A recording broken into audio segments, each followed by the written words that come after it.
Συχνά μας ρωτάτε πώς ένα παιχνίδι θα είναι αποτελεσματικό. Στο παιχνιδόσωμα διδάσκουμε 4 συγκεκριμένους τρόπους που κάνουν τα παιχνίδια αποτελεσματικά. Το παιχνίδι χρειάζεται να έχει δομή, πρόκληση, δέσμευση και φροντίδα.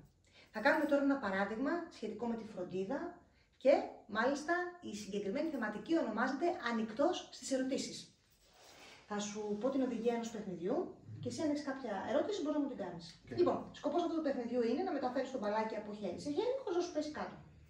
Ωραία. Άρα απλώς μεταφέρω το μπαλάκι από χέρι σε χέρι χωρίς να μου πέσει. Αυτό δεν είπαμε μόλις. Οκ. Πώς νιώθεις?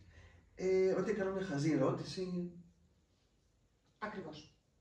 Αυτό δεν είναι φροντίδα. Πάμε λοιπόν να προσπαθήσω να σε φροντίσω. Ξανακάνουμε την ερώτηση.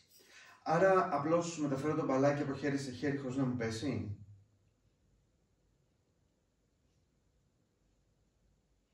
Πώς νιώθεις? Το ίδιο. Το ίδιο. Ενώ δεν μιλάω, μιλάει το σώμα μου. Αυτό δεν είναι φροντίδα. Πάμε λοιπόν να δούμε τι σημαίνει ανοιχτός στις ερωτήσεις. Ξανακάνουμε την ερώτηση. Άρα απλώς μεταφέρω το μπαλάκι από χέρι σε χέρι χωρίς να μου πέσει. Πολύ σωστά. Σε ευχαριστώ. Αυτό ακριβώς, ναι. Στο παιχνιδόσωμα τιμούμε τις ερωτήσεις των μελών μας.